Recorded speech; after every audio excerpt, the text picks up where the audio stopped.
अस्सलाम वालेकुम। Finally confirm कीजिएगा कि डिवाइस भी क्लियर है और मेरे साथ नेम भी शेयर है। Yes ma'am. ठीक है। अच्छा, फर्स्ट चैट मुझे क्वेश्चन पूछा है कि 1 PM का सेशन ज्वाइन कर सकते हैं। जी आप बिल्कुल कर सकते हैं, आपकी अपनी चॉइस है, वो भी जस्ट फर्स्ट क्लास है उसके बाद।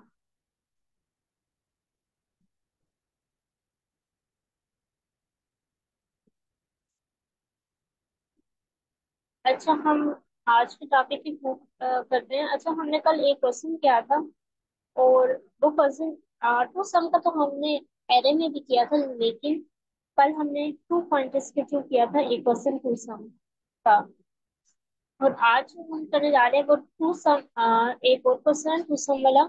लेकिन इसमें क्वेश्चन ये है कि उसमें एरे सॉर्टेड नहीं थी, इसमें हमारे पास जो एरे है वो सॉर्टेड है। हमारी कॉम्प्लेक्सिटी इसमें हमने कल देखा था, हमारी जो कॉम्प्लेक्सिटी है वो एन लॉग एन में जा रही है, जबकि हम 2 पॉइंट्स अप्रोच यूज करें जो बेसिकली लीनियर टाइम में वर्क करता है। तो हमने ये भी देखा था वो बेसिकली सॉर्टेड की वजह से जा रही थी। तो आज हमारे पास पहले से सॉर्टेड होगी और हम देखेंगे हमने हमारी जो ओवरऑल जब हमने बात की थी 2 पॉइंट्स की कॉम्प्लेक्सिटी बेसिकली लीनियर टाइम में होती है। तो हमारे पास लीनियर टाइम होगा और हमने इनिशियल जब एरे का क्वेश्चन किया था और हमने उसमें देखा भी था कि हमने ब्रूट फोर्स अप्रोच लगाई थी। और इसमें हम पॉसिबल सॉल्यूशन चेक करते हैं। हमने देखा था हमारी कम्प्लेक्सिटी एन स्केल में गई थी। और जब हमने इसमें पॉइंट टू पॉइंट्स की अप्रोच के थ्रू की तो हमने देखा हमारी जो इन आउटपुट थी वो बेसिकली लीनियर टाइम में सॉल्व हो सकती है कोई भी प्रॉब्लम। लेकिन जो कल का क्वेश्चन था बेसिकली वायरस सॉर्टेड नहीं थी, तो हम स्पेशल फंक्शन यूज कर रहे थे सॉर्टेड का, जो एन लॉग एन में काम करता है। वैसे जो हमारा सोल्यूशन था वो बेसिकली एन में ही था, लेकिन जो हमने सॉर्टेड की कॉम्प्लेक्सिटी थी वो एन लॉग एन में थी। आज हमें ये काम नहीं करना पड़ेगा क्योंकि हमारे पास एरे पहले से सॉर्टेड होगी। तो हमने जस्ट 2 पॉइंटर्स की अप्रोच यूज करके इसको इम्प्लीमेंट करना है। सो इससे हमारी कॉम्प्लेक्सिटी आज में ना रियल टाइम आएगी, तो इस क्वेश्चन को वो उससे रेलेवेंट है, तो इस वजह से मैं इसे करवा रही हूँ। वैसे आपको ये भी कंफर्म हो जाएगा कि हमारी जो 2 पॉइंट्स के कैसे सोल्यूशन ऑप्टिमाइज हो सकता है। हमारे पास एरे सॉर्टेड है टू सब में, ये बेसिकली क्वेश्चन है। अब हमने ये देखना है जो हमारे पास one index array of integers होगी, नंबर्स जो हमारे पास पहले से ही सॉर्टेड है, जो भी मैंने बात बताई। ले, लेकिन सॉर्टेड तो है और हमने एक चीज ये भी देखनी है, ये one index array of integer, इसको हम देखते हैं एक। पहले हम रेस्ट ऑफ क्वेश्चन डिस्कस कर लें। Find two numbers such that add up to a specific target। Statement बिल्कुल सेम है, काम भी वही है, जस्ट फर्क ये है कि ना हमने बस इसमें एरर सॉर्टेड है, बाकी सारा काम वही है। अब हमारी जो प्रॉब्लम है बेसिकली जो पिछले क्वेश्चन में हमने देखी थी वो भी वही है।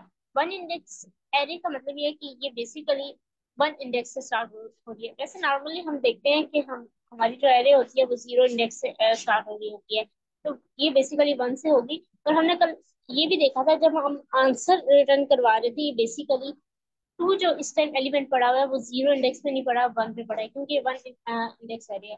तो हमने कल ये भी देखा था कि हमें लास्ट में ना एक सम करवाना पड़ा था जब हम रिजल्ट को रिटर्न करवा रहे थे, इस वजह से, क्योंकि ये वन इंडेक्स एरे है।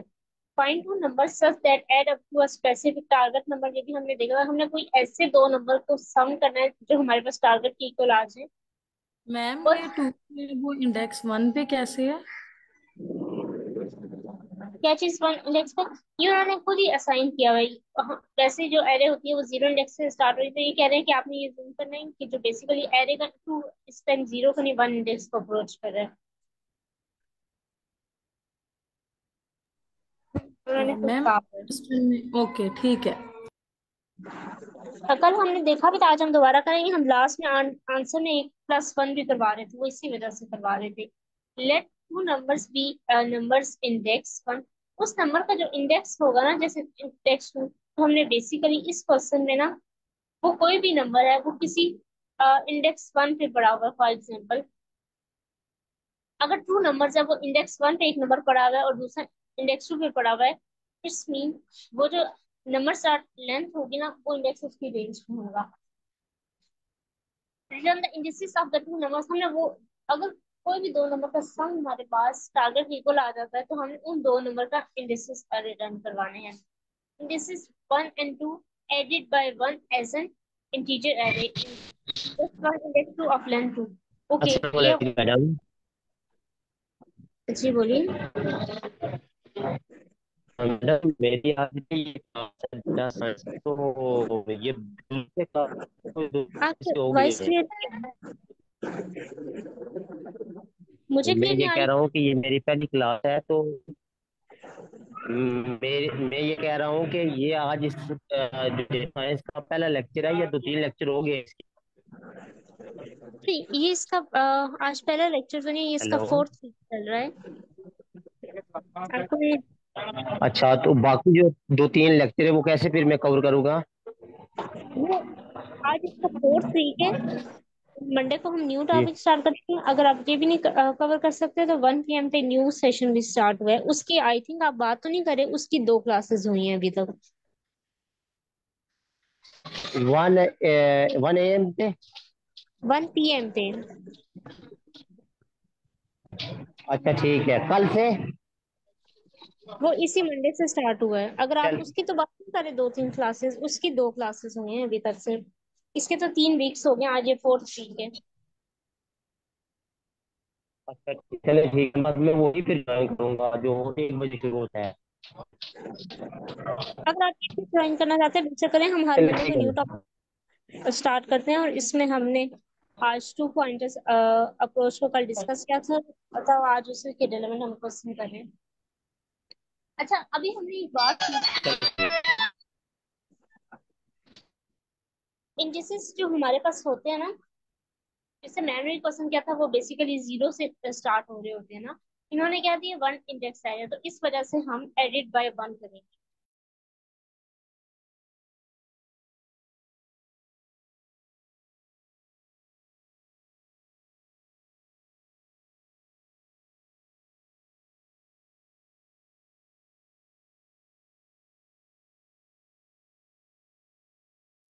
हेलो। मैम अगर आप कुछ बोल रही हैं तो आपकी वॉइस नहीं आ रही।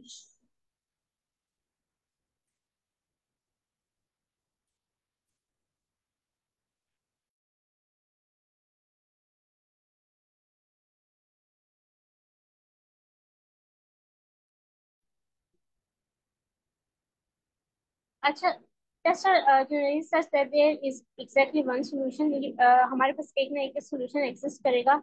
you may not use the same element twice, mean हम अगर टू को करें तो ऐसा नहीं हो सकता, अगर हमारे पास टारगेट फोर है तो हम इसी टू को itself के साथ प्लस करके four as a target return कर दें। ये हमें अलाउ नहीं है। हम नेक्स्ट देखते हैं, हमने कांस्टेंट एक्स्ट्रा स्पेस लेनी है। और ये हम आज देखेंगे कि हमने कैसे कांस्टेंट एक्स्ट्रा स्पेस यूज करेंगे। हमारे पास एग्जांपल हम देख लेते हैं। अब ये देख लें, ये एरे हमारे पास सॉर्टेड है और हमने टारगेट फाइंड करना है। अगर हम दो टू पॉइंटर्स के अप्रोच लगाते हैं और हमने टू पॉइंटर्स के में डिफरेंट टाइप्स के पॉइंटर्स करके जो हम आज यूज करने जा रहे हैं, वो हम ये करेंगे, एक पॉइंटर हमारा लेफ्ट पे होगा और एक राइट पे होंगे, अपोजिट डायरेक्शन वाले। ये स्टार्ट के इंडेक्स पे होगा, ये लास्ट पे होगा, ये लास्ट पर इंडेक्स की पोजीशन को पॉइंट कर रहा होगा। तो हम हर वैल्यू को चेक करेंगे, क्या वो उसका सम करके चेक करेंगे क्या वो टारगेट के इक्वल है। 2 + 15 जो बेसिकली आ रहा है, हमारे पास 17 आ रहा है, लेकिन ये टारगेट के इक्वल नहीं है बल्कि टारगेट से बड़ा है। तो हमने ये देखा था, अगर ये हमारे पास टारगेट से बड़ा आ जाता है तो हम राइट पॉइंटर को डिक्रीमेंट कर देंगे। राइट इस टाइम फोर्थ लोकेशन में है, तो डिक्रीमेंट करके हम इसे थ्री पोजीशन पे ले आएंगे और ये यहाँ से खत्म हो जाए। आप अगर देखें 11 + 2 स्टिल ये टारगेट से बड़ा है। जब भी ये टारगेट से बड़ा होगा तो हम राइट पॉइंटर को डिक्रीमेंट करेंगे और ये यहाँ पे आ गया। अगर अब हम देखें 7 + 2, हमारे पास ये 9 टारगेट इक्वल आ गए। तो हम अब हमारे पास इंडेक्स इंडेक्स आया होगा वो 0 और 1 आया होगा, हमने 0 से स्टार्ट किया होगा। हम क्या करेंगे, इसको 0 + 1 इंडेक्स रिटर्न करेंगे यहाँ पे वन, और ये वन पे है तो वन प्लस करके टू रिटर्न कर देंगे, तो ये बाई डिफॉल्ट वन और टू बन जाएंगे। ये हमारे पास आंसर आ गया। यहाँ तो हमने देखा क्योंकि वैल्यू स्टार्ट इंडेक्स पे थे। इस क्वेश्चन में ऐसा नहीं आया कि हमें लेफ्ट का पॉइंटर इंक्रीमेंट नहीं करना पड़ा, क्योंकि टारगेट हमेशा बड़ा आ रहा था। अगर हम एक नेक्स्ट एग्जांपल देखते हैं, अगर हमारे पास, अगर सम करने के बाद वैल्यू टारगेट से छोटी आ जाती है, तो किसी को याद है कल हमने क्या किया था? मैम उल्टाना वो चाहिए। प्लस कर दिया था 1। लेफ्ट वाले, हाँ लेफ्ट वाले पॉइंटर में हमने प्लस किया था। हमने वैल्यू आगे मूव करनी है ताकि हमारे पास जो सोल्यूशन, हमें बड़ी वैल्यू चाहिए सम के लिए। तो इंक्रीजिंग ऑर्डर में ना, तो ये बेसिकली नेक्स्ट वैल्यू बड़ी होगी। अगर हम इस एग्जांपल में देखें, हमारे पास लेफ्ट यहाँ पे है और राइट यहाँ पे है, और टारगेट हमने 6 लेके आना है। तो ये 2 + 4 आ गया यहाँ पे, तो ये डायरेक्टली आ गया। लेट्स सपोज क्या लेते हैं, हमारा टारगेट 7 है, हम 6 को नहीं यूज करते। अब जब हमने 2 + 4 किया, हमारा टारगेट 6 आ गया, लेकिन ये टारगेट हमारे पास 7 था। ये 7 से छोटा था, तो हम क्या करेंगे, हम लेफ्ट पॉइंटर को 8 इंक्रीमेंट कर देंगे। अब 3 + 4 अगर हम करें तो हमारे पास 7 सोल्यूशन आ गया। तो जब भी हमारे, हमने 2 पॉइंटर लगाने हैं, अगर हमने उनका सम करना है, अगर वो टारगेट से बड़ा आ रहा है तो हमने राइट वाले पॉइंटर को डिक्रीमेंट कर देना है। अगर वो टारगेट से बड़ा आ रहा है तो हमने राइट वाले पॉइंटर को डिक्रीमेंट करना है। अगर वो टारगेट से हमारे पास सम छोटा आ रहा है तो हमने लेफ्ट वाले पॉइंटर को इंक्रीमेंट कर देना है। अगर ये दोनों केस नहीं है तो इस मीन कि वो बेसिकली हमारे पास टारगेट के इक्वल है, तो हम उस केस में हम अपना सोल्यूशन रिटर्न करेंगे। अगर यहाँ तक हम नेगेटिव एग्जाम्पल देख लेते हैं, फिर हम क्वेश्चन ले लेते हैं अगर किसी को ना समझ आया हो। हमारा टारगेट -1 है, लेफ्ट यहाँ पे पॉइंट कर रहा है, राइट यहाँ पे। -1 + 0 का अगर हम सम लें, ये बाय डिफॉल्ट -1 आएगा, तो ये टारगेट के इक्वल आ जाएगा। ये 1 लोकेशन पे है, ये 2 पे, तो हमारे पास ये 2 लोकेशन रिटर्न हो जाएंगे। मैम यहाँ पर सम लेना जरूरी है? मतलब जैसा -1 और 0 है, इसका सम लेना जरूरी है?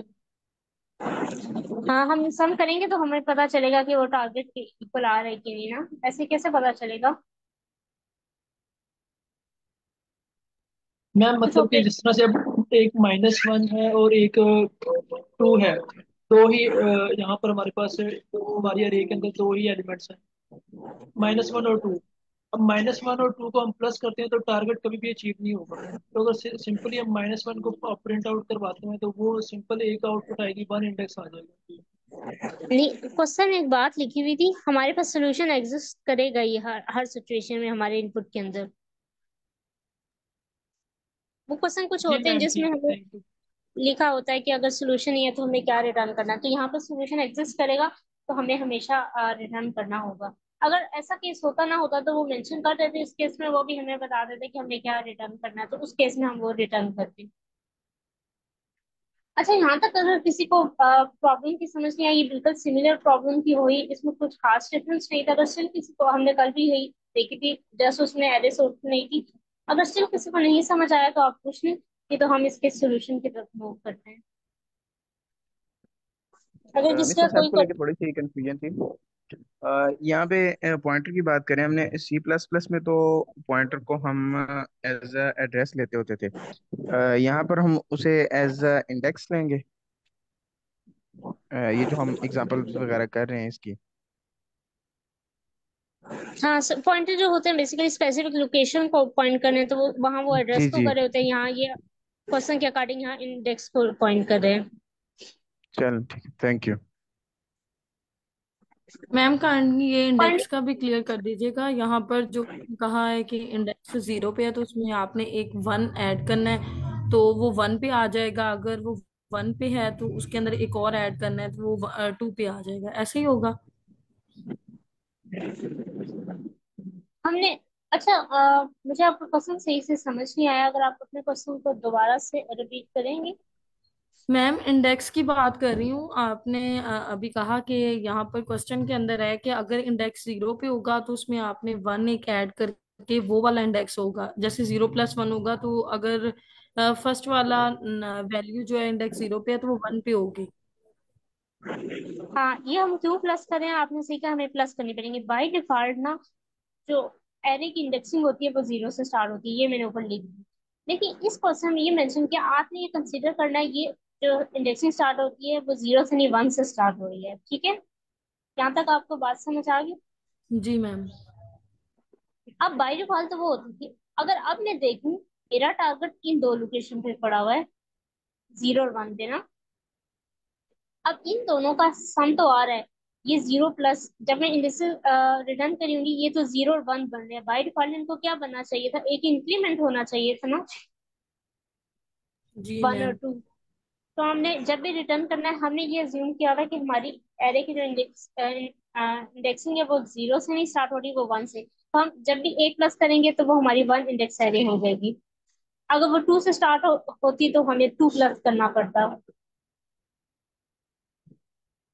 आपको क्लियर हो गया? जी मैम। ठीक है, हम सॉल्यूशन की तरफ मूव करते हैं। सेम हमने दो पॉइंटर बनाने हैं। लेफ्ट हमने देखा है वो स्टार्ट के इंडेक्स को पॉइंट करा होगा, और जो हमारे पास राइट होगा वो उसके लास्ट वाले इंडेक्स को। लास्ट वाला इंडेक्स हम कैसे फाइंड करते हैं, हमने उसकी जब भी लेंथ लेके एक -1 करते हैं तो वो बेसिकली लास्ट इंडेक्स हो जाता है। अब जब हमने दो पॉइंटर लगा दिया, अब हमने उनको चलाना है तब तक जब ये दोनों पॉइंटर, हमने इस साथ वैल्यू नहीं ले सकते तो हमारे पॉइंटर हमेशा एक लेस देन ही रहेगा, मीन्स वो कभी भी उसके इक्वल नहीं आ सकता। तो हम कभी भी यहाँ पे लेस देन इक्वल टू नहीं लगा सकते, क्योंकि हम इट सेल्फ को सोल्व नहीं कर सकते। ये हमारे पास क्वेश्चन में गिवन था जो हमने डिस्कस किया था।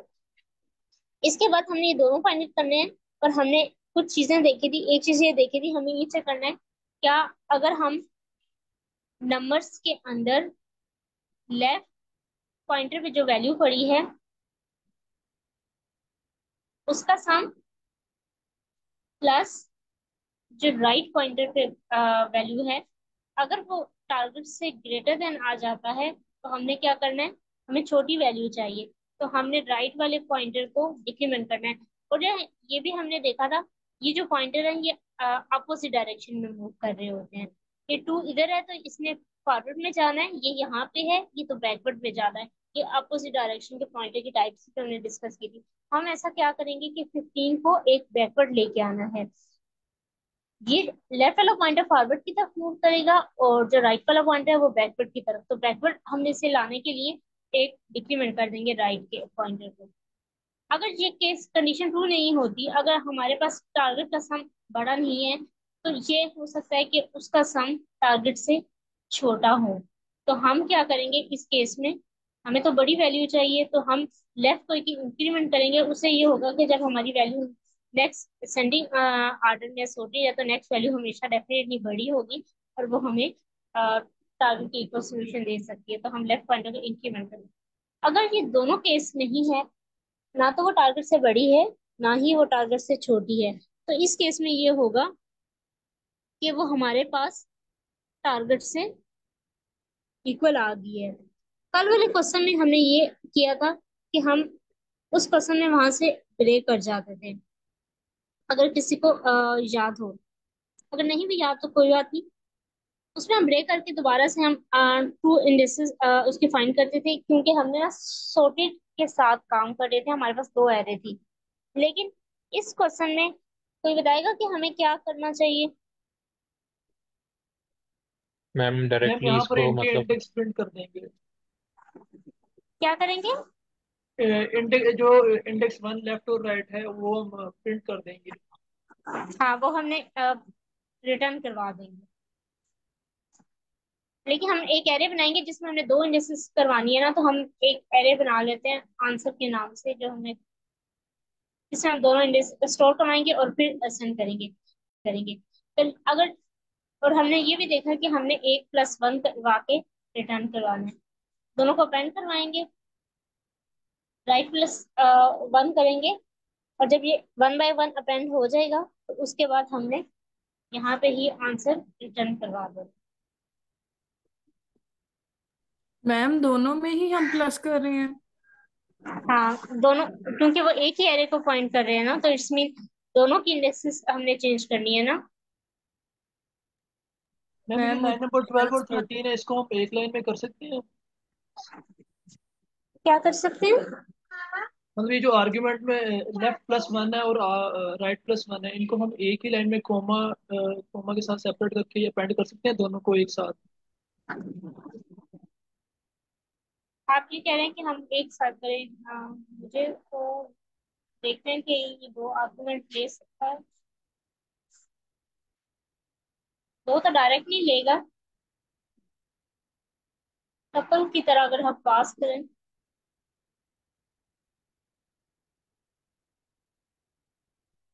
चलिए वन आर्गुमेंट लेता है अपेंड, लेकिन अगर हम ऐसा इस तरह पास करें तो ये इस तरह।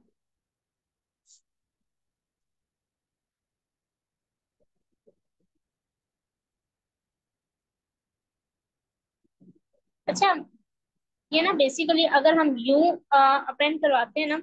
अच्छा, अपेंड जो फंक्शन है वो एक आर्गुमेंट ले रहे हैं, हम दो डायरेक्ट नहीं करवा सकते, लेकिन जब हम यू राउंड ब्रैकेट्स में पास कर एक अपेंड की ब्रैकेट से दूसरे में, वो एज अ टपल में हो जाती है, फिर हमें टपल को ना लिस्ट में कन्वर्ट करना पड़ेगा दोबारा से। जी मैम समझ आ रही है। वो हो सकता है कि आप टपल को, लेकिन ये हमारे कांस्टेंट में काम करें तो, और हमें ये भी पता है कि हमारे पास हमेशा दो ही वैल्यू आएंगी। अगर ज्यादा काम होता, मल्टीपल वैल्यूज होती, तो उस केस में हम एज अ ब्रैकेट में पास करते और फिर इसको लिस्ट में कन्वर्ट कर देते। मैम हम डायरेक्ट लिस्ट रिटर्न नहीं कर सकते कि उसके फर्स्ट इंडेक्स पे L+1 हो और सेकंड इंडेक्स पे R+1 हो और हम उसी को रिटर्न कर दें। हमने एक एरे की लिस्ट की फॉर्म में और एरे की फॉर्म में रिटर्न करवाना है, तो हमें रिजल्ट को कितने दिन तो स्टोर करवाना है। आप कैसे कह रही हैं? बस डायरेक्ट जैसे यहाँ पे आउटपुट में लिखा हुआ है ना, वैसे ही डायरेक्ट रिटर्न कर दें, बस 1 और 2 की जगह L+1 और R+1 लिख दें, तो अच्छा, ऐसे नहीं हो सकता क्या?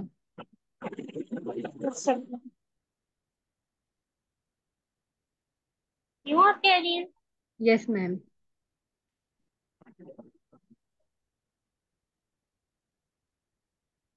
ये भी हो रहा है, ये भी काम कर रहा है।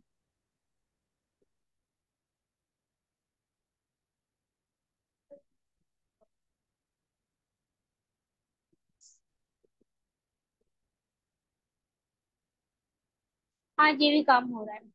अच्छा, ये काम हम देखते हैं, हमने टाइम कॉम्प्लेक्सिटी कितनी है और स्पेस कितनी है। टाइम हमारे पास मैम लीनियर। वो एल्स वाली कंडीशन है, ये दोबारा क्लियर कर दें क्या? जो उसके अंदर लिखा हुआ है कि हमने एक ऐड कर देना है, ये उस लिहाज से आपने इसको रिटर्न करवाया है? हाँ, लेफ्ट और राइट पॉइंटर रिटर्न करवाने ना। मैं आपको एक दफा दोबारा इंडेक्स, दिस इज पॉइंट, ये देखें जीरो है। और मैम इंडेक्स की मुझे समझ आ गई है। मैं ये पूछना चाह रही हूँ, जैसे इसने क्वेश्चन में कहा है कि आप उसके जो इंडेक्स है उसमें एक +1 कर दें, तो जो भी हमने लेफ्ट और राइट लिया है इसीलिए आपने यहाँ पर रिटर्न करवाया है +1 के साथ। हम बेसिकली वो वन इंडेक्स एरे लेकर आना चाह रहे हैं। एक्चुअली में ये जीरो को पॉइंट, जीरो है ना, एक बैक पर जा रही है, हमने ऐसे अज्यूम करना है कि हमारी एरे की बेसिस वन पे स्टार्ट हो रही है। अगर वो जीरो पे है तो इसमें वो हमारी वैल्यू वन पे पड़ी है, तो इस वजह से हमें दोनों में +1 करके करना है। ये वही बात मैम है जो जो कल मैंने। वाला था उसमें ब्रेक किया था। अच्छा, वो ब्रेक इसलिए किया था क्योंकि हमारे पास एरे बेसिकली सॉर्टेड नहीं थी और हमने एक न्यू एरे बनाई थी। तो न्यू एरे जब हम सॉर्टेड करते थे तो उसका इंडेक्सेस चेंज हो जाता था, लेकिन उसका ओरिजिनल में कोई और होता था। हम जैसे हमारे पास इक्वल आता था हम ब्रेक कर देते थे, और फिर हम उसका जो सॉर्टेड के अंदर इंडेक्स आया होता था ना, हम उसका ओरिजिनल में इंडेक्स फाइंड करते थे। हमें सॉर्टेड वाला इंडेक्स नहीं चाहिए होता था, ओरिजिनल वाला चाहिए होता था जिसमें वैल्यू सॉर्टेड नहीं होती थी। इस वजह से हमने कल ब्रेक कर रही थी। Okay ma'am.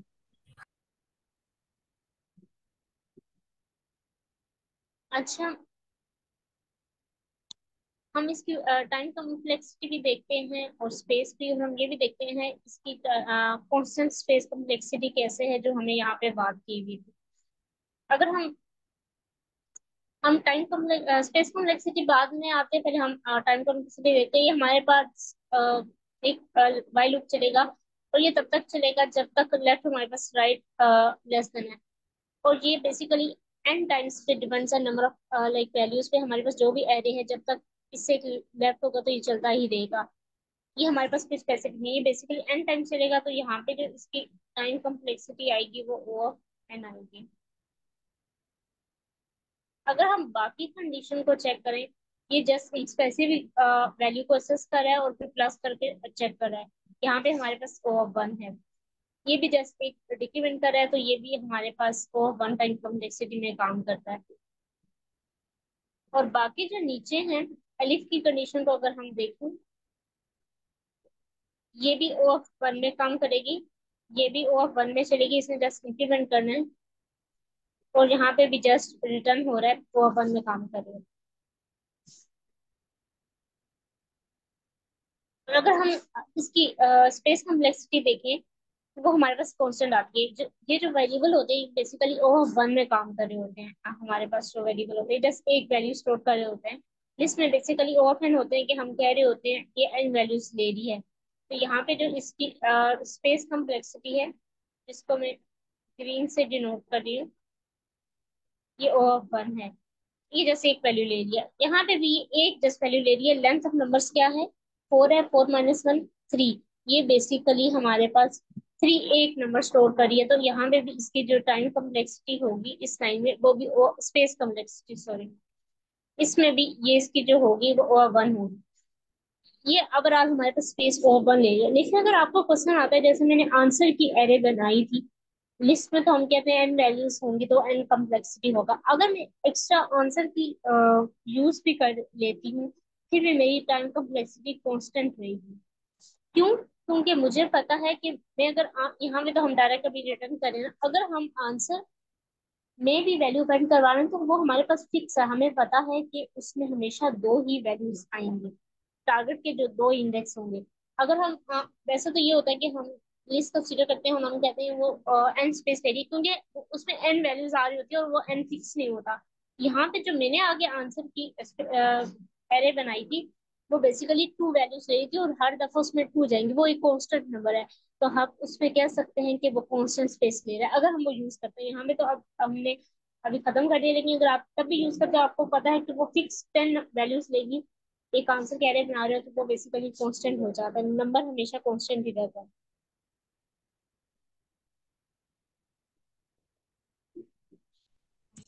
अच्छा, ये क्वेश्चन हो गया। अगर स्टिल किसी का कोई क्वेश्चन है तो पूछ लेंगे, तो हम नेक्स्ट क्वेश्चन की तरफ मूव कर जाएंगे।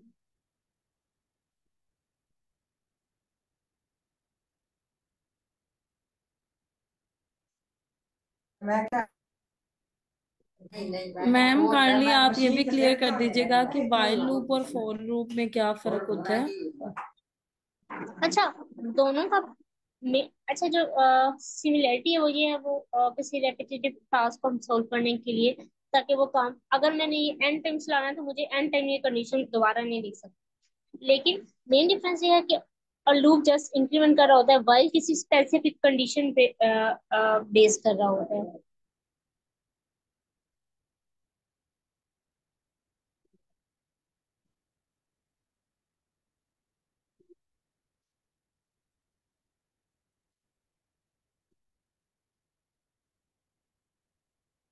आपको क्लियर हुआ? No ma'am. और अच्छा, मिस आपको सिंपल कंसेप्ट है बेसिकली। जो फॉर लूप में होता है ना, हमारे पास ना इटरेशंस पता होती है कि वो कितनी टाइम्स रहेगा। इसमें पता नहीं होती, एक कंडीशन लगा देते हैं, जब तक वो ट्रू होती है वो चलता रहेगा। जैसे अब मैं अगर एक फॉर लूप लगा देती हूँ, मैं ये कहती हूँ कि ये जितनी इसकी नंबर ऑफ वैल्यूज है उतनी टाइम चलेगा, तो इसमें मुझे पता है कि इटरेशन 4 होंगी, वो मैं लेंथ ऑफ करके दे देती हूँ। तो जो लूप होता है ना, वो बेसिकली अगर मैं कहती हूँ हर टाइम नंबर्स की एरे की लिस्ट आ रही है, और हर टाइम उसने क्या करना है, इस लिस्ट को कंसीडर करना है, जितने इसमें वैल्यू इस टाइम उतनी टाइम उसने रन करना है। अब नंबर्स की वैल्यू जब भी इनपुट आएगी तो चेंज हो सकती है, देखिए जितनी एन वैल्यूज होंगी उनकी लेंथ पे चलेगा। तो बेसिकली हमें वो पता होता है कि उसकी आइटरेशन कितनी टाइम चलेंगी, तो उस केस में ना हम फॉर लूप यूज करते हैं। लेकिन जब हमें नहीं पता होता वो आइटरेशन कितनी टाइम है, हम ये बेस करना चाहते हैं एक कंडीशन जब तक ट्रू होती जाए, चलता जाए, तो बेसिकली फिर हम व्हाइल लूप यूज करते हैं।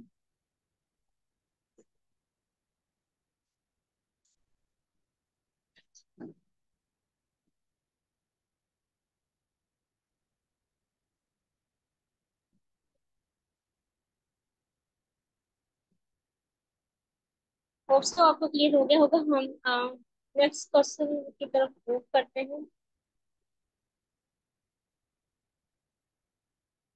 ये भी हमने टू फाइंडर्स के थ्रू ही करना है।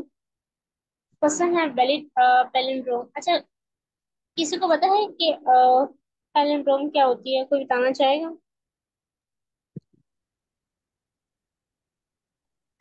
यस जी मैम। मैम। मैम जो फॉरवर्ड और बैकवर्ड सीक्वेंस में सेम हो। जी, अगर हम उसको रिवर्स भी कर दें तो वो सेम ही रहेगी। तो बेसिकली वो हमारे पास क्या होती है? पैलिंड्रोम होती है। अच्छा, मुझे कोई बताएगा कि जो एम्प्टी स्ट्रिंग होगी क्या वो पैलिंड्रोम होगी कि नहीं? यस मैम, पैलिंड्रोम होगी क्योंकि वो बैकवर्ड और फॉरवर्ड एक ही तरीके से रीड करेगी। हम रीड करें तभी वो स्पेस ही रहेगी, तो वो भी हमारे पास पैलिंड्रोम होगी। A phrase is a palindrome if after converting all uppercase letters into lowercase letters and अच्छा, हमने अपर केस को लोअर में कर देना है and removing all non alphanumeric characters। अच्छा, अल्फा न्यूमेरिक कैरेक्टर्स किसी को पता है क्या होते हैं? यस मैम, जिसमें अल्फाबेटिक्स भी हो और नंबर्स भी हो। जी, तो उसमें स्पेशल सिंबल्स नहीं होंगे। अल्फान्यूमेरिक मींस उसमें कैरेक्टर्स भी आएंगे और उसमें डिजिट्स भी आएंगे, लेकिन उसमें स्पेशल सिंबल्स नहीं आ सकते, एट द रेट एंड ये जो जितने भी सिंबल्स होते हैं। अच्छा, and removing all non alphanumeric. Non means जो भी कोई स्पेसिफिक सिंबल्स होंगे, जैसे पंक्चुएशन होगी, कॉलन हो गया, ये सब हमने रिमूव करने हैं। और अपर केस लेटर को जब हमने कंपेयर करना है तो वो बेसिकली हमने उसको लोअर में कर देना है, ताकि वो एज अ सिमिलर कंसीडर हो। जब ये काम हो जाएगा, हमने तमाम अगर नॉन अल्फान्यूमेरिक कोई भी सिंबल आ रहा है उसको रिमूव कर देना है, और अपर केस को लोअर केस में कन्वर्ट करके अगर फॉरवर्ड और बैकवर्ड रीड करें तो वो सेम आनी चाहिए। It reads the same forward and backward. अगर आप उसे फॉरवर्ड से भी करो बैकवर्ड से, हमारे पास वो स्ट्रिंग सेम रहनी चाहिए, वो सेम आएगी, चाहे आप उसको रिवर्स भी करके लिखो।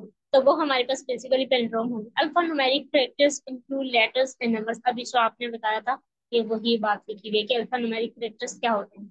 Given a string S, return true if it is a palindrome और फॉल्स। अब देखिए, हम यहाँ पे इन्होंने बताया ऐसा भी हो सकता है कि हमारे पास ऐसी पॉसिबिलिटी भी आएगी कि वो हमारे पास पैलिंड्रोम नहीं भी होगी क्वेश्चन में। तो यहाँ पे इन्होंने बता दिया, उस केस में हमने फॉल्स रिटर्न करना है। हम एक एग्जांपल लेते हैं, फर्स्ट वाली को देखते हैं। अब ये क्वेश्चन है, a man, a plan, a canal, Panama. और हमने ये करना है, हमने इसको फॉरवर्ड और बैकवर्ड रीड करना है। अब हम देखते हैं कि पैलिंड्रोम आती है कि नहीं। एक हम यहाँ पे हैं और हमारा राइट पॉइंटर यहाँ पे है। अब अगर मैं इस लेफ्ट पॉइंटर की वैल्यू को लोअर में कन्वर्ट कर दूं तो क्या ये पैलिंड्रोम है? फर्स्ट वाला करेक्टर ट्रू होता है, इसके लिए हमारे पास ट्रू हो जाता है। तो हम इसको एक फॉरवर्ड मूव करेंगे। अब ये स्पेस है तो ये अल्फा, ये भी alpha non alpha numeric consider होगी। जब ये स्पेस आएगी तो हमने इसको एक, अब लेफ्ट पॉइंटर यहाँ मूव हो जाएगा, नेक्स्ट राइट भी एक हमारे पास नेक्स्ट हो जाएगा। अब हमारे पास राइट जब नेक्स्ट मूव हो जाएगा, ये वाला खत्म हो जाएगा। अब हमने देखना है, ये तो स्पेस थी लेकिन हमने स्पेस को रिमूव करना है। हम स्पेस को रिमूव करके एल को फर्दर एक नेक्स्ट मूव कर देंगे। अब आप देखिए, ये भी एम है, ये भी एम है, ये हमारे पास ट्रू हो जाता है दो करेक्टर्स के लिए। हमने पूरी इंटायर स्ट्रिंग को चेक करना है। अब हम इनको रिमूव कर देते हैं मैन से आगे। अब हम नेक्स्ट पे जाते हैं। हम यहाँ एम पे अगर हम एक यहाँ पे राइट लें ए पे, और यहाँ पे ए पे लेफ्ट लें, स्टिल हमारे पास ए और ये ए इक्वल आ गया है, तो हमने दोनों पॉइंटर्स को आगे कर देना है। अब हम राइट को एन पे ले आए हैं और यहाँ पे भी लेफ्ट एन पे आ गया, स्टिल ये दोनों सेम है कैरेक्टर। अभी तक के हमारे पास पैलिंड्रोम के जितने भी हमने कैरेक्टर्स चेक किए हैं वो पैलिंड्रोम तक आ रहे हैं। अब मैन से आगे मैंने लेफ्ट को कोमा पे मूव कर दिया है, लेकिन ये हमने इसको रिमूव करवाना है। हमने इसको रिमूव करवा के फर्दर लेफ्ट को एक आगे मूव कर दिया। और अब हमने जब ये स्पेस वगैरह होंगी तो हमने दोनों पॉइंटर्स को एक साथ मूव नहीं करना। अब मैंने लेफ्ट को मूव कर दिया, ये स्पेस थी, स्टिल स्पेस है। अब स्टिल मैंने एक लेफ्ट को पॉइंटर मजीद मूव कर दिया, अब ये ए पे आ गई है, और यहाँ भी राइट भी ए पे आ जाएगा। हम बाकी पॉइंटर्स को रिमूव कर देते हैं जहाँ तक हमने चेक कर लिया। अब अगर हम देखिए ये दोनों यहाँ पे ए है और यहाँ पे ये दोनों ट्रू हो जाते हैं। अगर ये नॉन अल्फा है तो हमने रिमूव करना है, तो मीन्स हम अगर इसको एक, अब हमने एक फर्दर लेफ्ट पॉइंट को जब मूव किया तो हमने देखा ये स्पेस आ गई, हमने बेसिकली रिमूव करनी है। तो अगर हम एक फॉरवर्ड कर देंगे तो ये कंसीडर नहीं होंगे, तो हम इस वैल्यू को एज चेक नहीं करेंगे। अब मैंने लेफ्ट पॉइंट को फर्दर एक मूव कर देना है पी को, और राइट हमारे पास यहाँ आ जाएगा। ये पी भी है जो बेसिकली ये अब सेम आ रही है, तो ये हमारे पास क्या हो जाएगा, यहाँ तक हमारे पास ये पैलिंड्रोम है। अब हम फर्दर मूव करते हैं। अब राइट से मैं जब इधर को मूव करती हूँ तो ये हमारे पास स्पेस आ जाती है, फिर हमें फर्दर एक मूव करेंगे। ये कॉलन है, हमें इनको नॉन अल्फान्यूमेरिक को हमें कंसीडर नहीं करना, मीन्स रिमूव करना है, तो हम एक फर्दर उनको चेक नहीं करेंगे। अब ये कॉलन आया, ये भी नॉन अल्फान्यूमेरिक था, फर्दर मैंने एक आगे राइट को एल पे ले आई। अब प्लान का एल और ये एल देखिए हमारे पास सेम आ गया, तो ये स्टिल हमारे पास पैलिंड्रोम है। अब मैं जब इसको ए पे लेके आई और इधर से ए पे मूव किया, ये भी हमारे पास पैलिंड्रोम है, अभी तक ये ट्रू हो रही है। दोबारा से हम एन पे आए और नेक्स्ट एक मूव किया तो एन आ गया, यहाँ पे भी ये, यहाँ तक हमारा लेफ्ट पॉइंटर आ चुका है, और यहाँ पे हमारा एन पे राइट आ गया, तो ये स्टिल पैलिंड्रोम है। अब ये पंक्चुएशन है, हमने लेफ्ट को एक आगे मूव किया लेकिन हम ये कंसीडर नहीं होगा, फिर हमने लेफ्ट हमारा स्पेस पे चला गया। और जब हमने ये कर दिया, ये ए पे है, अब हमने ए को देखा, ये दोनों हमारे पास लेफ्ट और राइट जो होंगे लेफ्ट हैंड, ये ए और ए की वैल्यू सेम है। अब हमने राइट को सी पे आ जाएगा, और लेफ्ट जब स्पेस पे आएगा तो वो कंसीडर नहीं होगा, तो दोबारा इस पे आ जाएगा सी पे। ये स्टिल हमारे पास सेंटर वाला तो वही होगा ना, एक पे ही होंगे। तो इस केस में हमने ये कंसीडर करना है कि जब तक वो इक्वल आ जाए, अगर हमने देखा है कि दोनों सी पे आ गए हैं, अगर हमने ए सी ए लिखा हुआ है, तो आप देखिए ए सी ए के अगर हम एग्जांपल लेते हैं, और स्ट्रिंग आती है, तो ये देखिए कि सेंटर में जो पॉइंटर होंगे हमेशा सेम आ जाएंगे। तो इस केस में आप लेस एंड इक्वल टू की कंडीशन कंसीडर कर सकते हैं। अब हमने पैलिंड्रोम है, दोबारा से हम ड्राई रन करेंगे तो इसको फिर देखेंगे कि कोड पे ये कैसे वर्क कर रहा है। अब हम कोड की तरफ मूव करते हैं,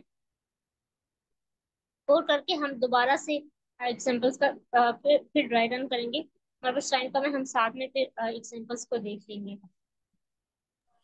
मैम जो अच्छा, नॉन अल्फा न्यूमेरिक कैरेक्टर्स हैं उसमें नंबर्स नहीं होंगे, सिर्फ कैरेक्टर्स होंगे।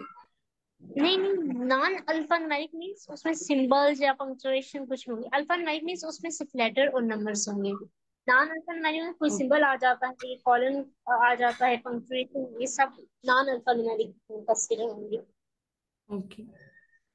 और पैलिंड्रोम के लिए हमने उसको कंसीडर नहीं करना।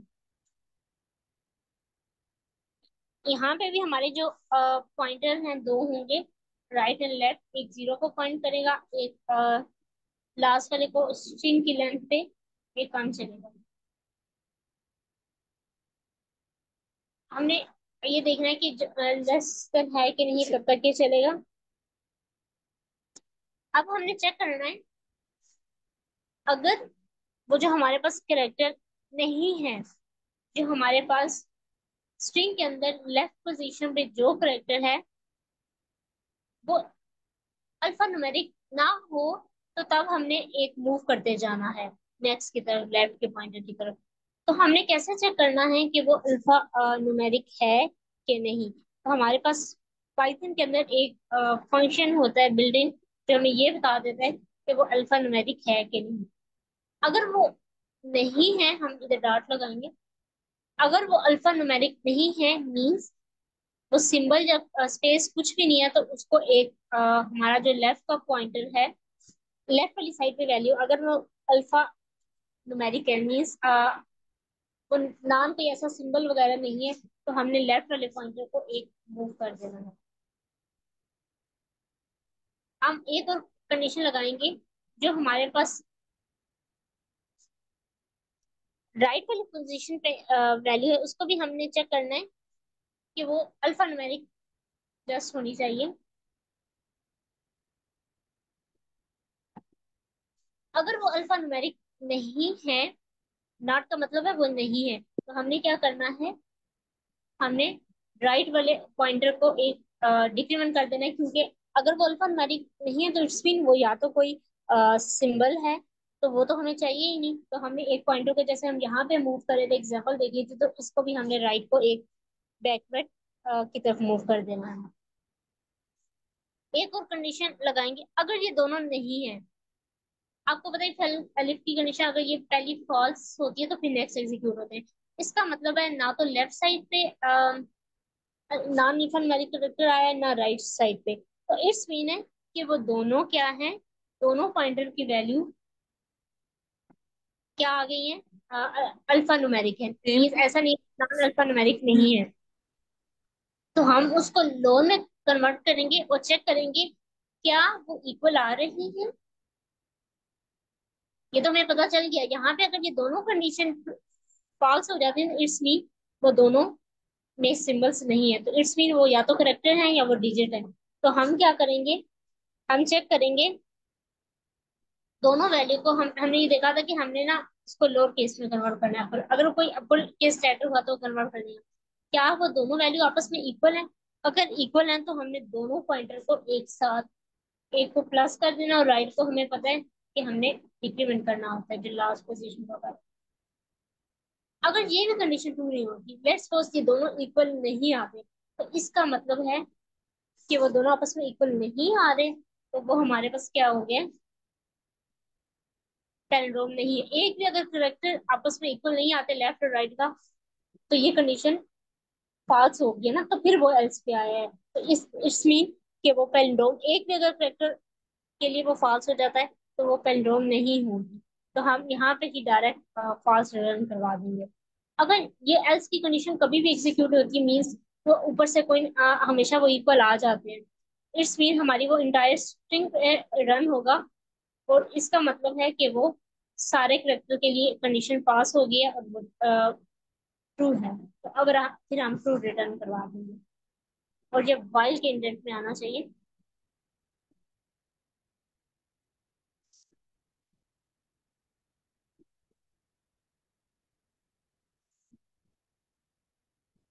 अच्छा, ये सोल्यूशन हो गया, हम इसका ड्राई रन कर लेते हैं।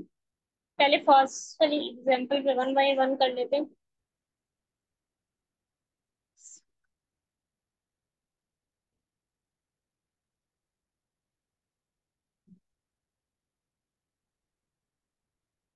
हम इस क्वेश्चन को कंसीडर करते हैं। हाँ मैम। अच्छा, अब लेफ्ट में वैल्यू जीरो आ गई है, राइट वाले पॉइंटर में कौन सी वैल्यू होगी, इसकी टोटल लेंथ कितनी है, अगर हम इसकी काउंट करें,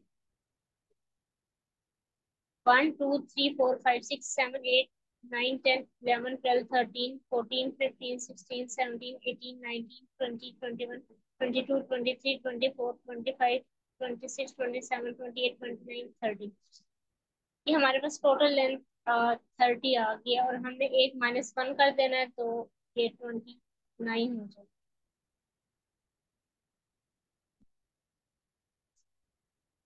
तो हम क्या चेक करेंगे कि जो हमारे पास लास्ट राइट पॉइंटर ना, अब किस इंडेक्स पे, हम हमारा लेंथ से कोई लेना देनी है, बस हम ये कंसिडर करते हैं ये बेसिकली लास्ट पॉइंटर पे राइट आ गया है, जो भी ये इसका इंडेक्स था, और लेफ्ट पॉइंटर जहाँ आ गया था। अब आप देखिए, हमने ये देख लिया, ये बेसिकली 29 लोकेशन, अगर हम इसकी इंडेक्सिंग करें, 0 1 2 3 4 5 6 7 8 9 10 11 12 13 14 15 16 17 18 19 20 21 22 23 24 25 26 27 28 29 ये बेसिकली 29 है, राइट की वैल्यू 29 है, लेफ्ट की 0 है। क्या लेफ्ट की वैल्यू लेस देन राइट की है, ये कंडीशन ट्रू होगी। अब देखिएगा, एस के अंदर लेफ्ट की वैल्यू 0 है, स्ट्रिंग के अंदर 0 लोकेशन पे ये 0 लोकेशन है, इसके अंदर जो वैल्यू है वो अल्फा न्यूमेरिक नहीं होनी चाहिए। नॉट का मतलब है कि इस अल्फा न्यूमेरिक मीन्स वो ना हो, तो ये अल्फा न्यूमेरिक नहीं है। इस अब ये कंडीशन जो है ना हमारे पास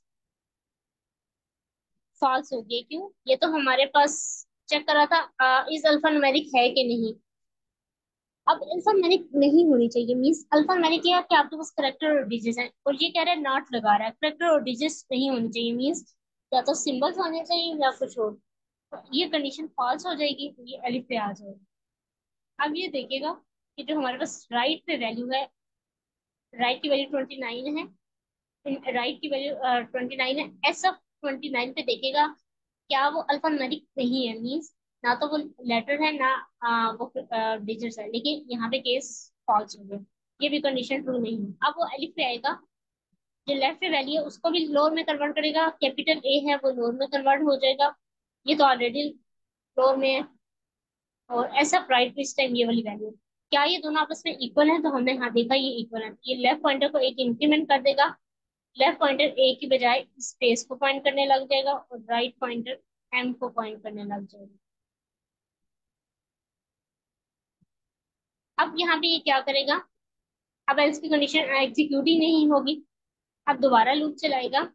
अब हमने देखा हमारी लेफ्ट और राइट, लेफ्ट की वैल्यू एक इंक्रीमेंट होगी, 1 होगी है, 0 अब नहीं रही, और ये वाली वैल्यू 29 से डिक्रीमेंट होके 28 पे होगी। अब राइट का पॉइंटर इसी वजह से 28 सेकंड लास्ट एलिमेंट को कर रहा है, और ये 1 को कर रहा है। अब लेफ्ट लेस देन राइट से ये भी ट्रू है, 1 लेस देन 28 से कंडीशन ट्रू होगी। अब हम देखेंगे एस ऑफ लेफ्ट, लेफ्ट की वैल्यू 1 है, स्ट्रिंग ऑफ 1 हमारे पास ये स्पेस है, क्या ये अल्फान्यूमेरिक नहीं है, ये कंडीशन ट्रू होगी, मीन्स ना तो ये करेक्टर है ना ये डिजिट्स है, इसका मतलब है ये अल्फान्यूमेरिक नहीं है, मीन्स कोई ना कोई स्पेस है, कोई सिंबल है, कोई स्पेशल करेक्टर है, तो ये क्या करेगा, लेफ्ट के पॉइंटर को एक इंक्रीमेंट करके एम पे ले आएगा। और जब हमें पता है कि इफ एलिफ में अगर पहली कंडीशन कोई भी ट्रू हो जाती है तो रेस्ट ऑफ सारी एग्जीक्यूट नहीं होती। अब ये सारी नहीं होगी, अब हमारा लेफ्ट को पॉइंटर एक इंक्रीमेंट हो गया, ये 1 के बजाय क्या हो गया, लेफ्ट की वैल्यू जो हमारे पास 1 के बजाय क्या होगी है, 2 होगी है। अब हम देखते हैं ये 2 है। अब एस ऑफ लेफ्ट की जो वैल्यू है मीन्स 2 लोकेशन पे, क्या वो अल्फा न्यूमेरिक नहीं है, मीन्स कोई स्पेशल करैक्टर है नहीं, ये कंडीशन फॉल्स होगी, वो तो अल्फा न्यूमेरिक। यहाँ पे आएगा ऐसा राइट में क्या ऐसा है कि वो अल्फा न्यूमेरिक ना हो, मीन्स कोई स्पेशल सिंबल हो, तो ये भी कंडीशन फॉल्स होगी, वो तो अल्फा न्यूमेरिक है, मीन्स वो करेक्टर है। अब ये देखेगा उन दोनों को लोड में कन्वर्ट करके चेक करेगा, यहाँ पे ये एम है ये ए नहीं है, ये हमारा सॉल्व हो चुका था। यहाँ पे ऐसा लेफ्ट पे एम है और ऐसा राइट पे भी एम है, ये आपस में इक्वल है, तो दोनों राइट पॉइंटर एक डिक्रीमेंट हो जाएगा 27, और लेफ्ट पॉइंटर 2 से कहाँ पे चला जाएगा, इसका मतलब है अब 3 जो है वो लेफ्ट पॉइंटर ए पे आ गया, 3 इंडेक्स पे, और ये वाला एक बैकवर्ड मूव होगा तो ए पे चला जाएगा।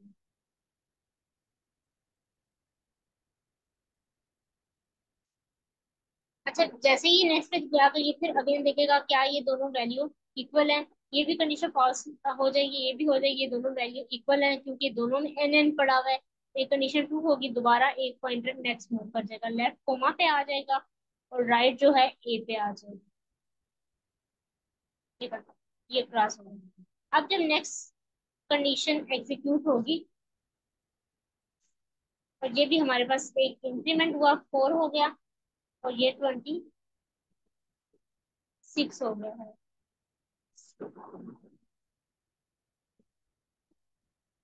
अच्छा अब देखिएगा नेक्स्ट कंडीशन जो वैल्यू है क्या ये अल्फा न्यूमेरिक नहीं है, तो हाँ ये ट्रू है, ये हमारे पास कोई स्पेशल सिंबल आ गया मीन्स, तो ये क्या करेगा लेफ्ट के पॉइंटर को एक इंक्रीमेंट करके स्पेस पे ले आएगा, बाकी कंडीशन एग्जीक्यूट ही होगी, और लेफ्ट का पॉइंटर इंक्रीमेंट 4 से क्या हो जाएगा 5 पे हो जाएगा, इस वाली स्पेस को फाइंड करें।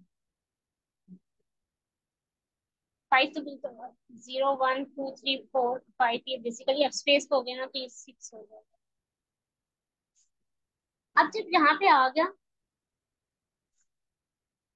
अब ये इस स्पेस को पॉइंट कर रहा है ना, तो क्या अगेन कंडीशन चेक करेगा वो अल्फा न्यूमेरिक नहीं है, हाँ वो नहीं है क्योंकि वो स्पेस है, तो एक दोबारा लेफ्ट को मूव कर देगा 7th लोकेशन पे, जहाँ पे वो एक, अब ये समझ लें कि अब ये ए को पॉइंट करने लग गया,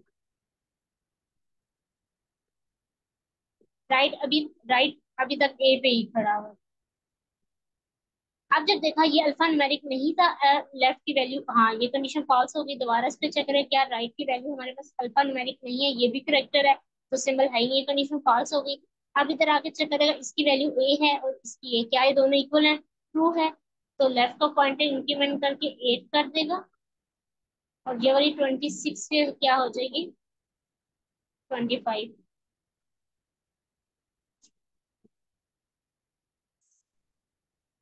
अच्छा, यहाँ तक हमारा हो गया। अब हम नेक्स्ट मूव करते हैं अगली आइटरेशन से लूप पे। अब ये देखें कंडीशन हमेशा ट्रू है, 8 < 25 है। अच्छा, अब ये जो पॉइंटर था हमारे पास, जब ये दोनों इंक्रीमेंट हुए, अभी ये हमारे पास ना लेफ्ट और राइट दोनों इंक्रीमेंट हो गए, तो ये ए पे था, ये एक राइट का पॉइंटर जो है यहाँ पे पी को पॉइंट करने लग जाएगा, और लेफ्ट का ये क्योंकि दोनों इक्वल आ गए थे तो हमारे पास दोनों पॉइंटर इंक्रीमेंट होंगे, नहीं लेफ्ट वाला इंक्रीमेंट होगा, राइट वाला डिक्रीमेंट, ये स्पेस पे आ जाएगा। अब ये पी को पॉइंट कर रहा है और ये इस स्पेस को पॉइंट कर रहा है।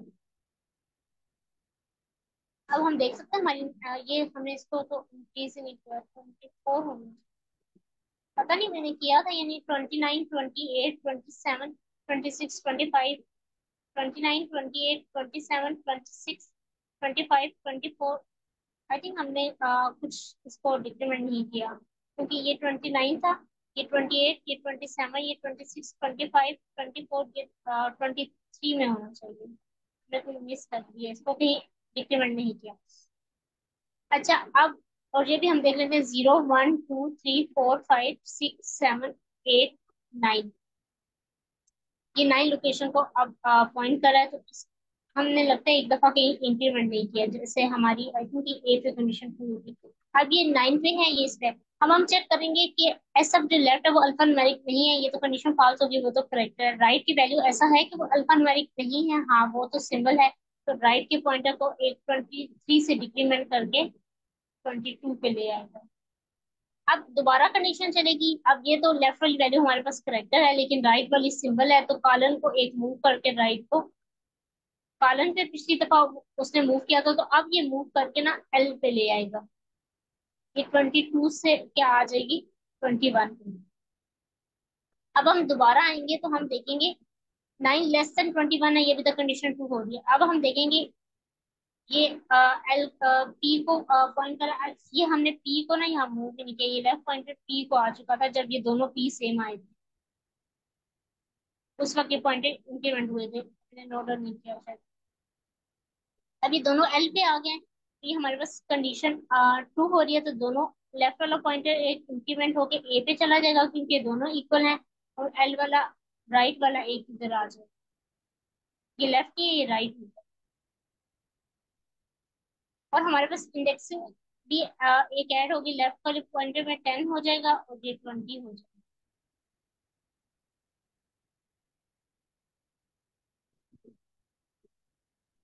हम इंडेक्सिंग देखें, 0 1 2 3 4 5 6 7 8 9 10 11, ये 11 को पॉइंट कर रहा है हमें, 0 1 2 3 4 5 6 7 8 9 10 11। अच्छा, मुझे लगता है अगेन हमने कोई ना कोई पॉइंट मिस किया है, ये बेसिकली 11 मिक्सिंग कर रहे हैं, हमारी 10 आ गई, इसको 11 होनी चाहिए। अच्छा, ये ए पे आ गया, और अब ये दोनों हमारे पास सेम इक्वल आ रहे हैं, जिसकी इंडेक्सिंग चाहिए 29 28 27 26 25 24 23 22 21 20, हमने बल्कि ये 20 है।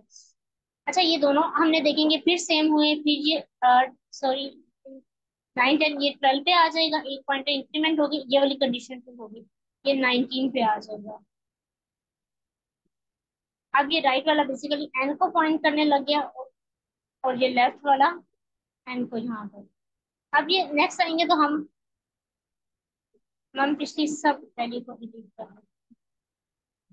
अब ये देखें, अब ये दोनों एन को पॉइंट कर रहे हैं, तो अब ये दोनों सेम है, अगेन पॉइंटर में एक 13 हो जाएगा ये वाला, और ये वाला 18 हो जाएगा।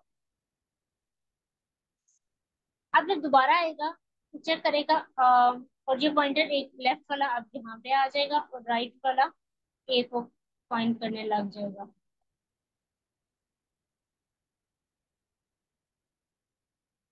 हम पिछली वैल्यू को हम दोबारा से लिख देते हैं। ये ए को पॉइंट कर रहा है था राइट, और ये इसको कर रहा था। अब ये चलता जाएगा तो ये देखेगा ये तो अल्फा न्यूमेरिक है, एक पॉइंटर लेफ्ट पर इंक्रीमेंट होगा और ये 14 पे चला जाएगा क्योंकि ये सिंबल है। फिर अगेन आएगा, ये स्पेस पे आ जाएगा, ये 15 हो जाएगा।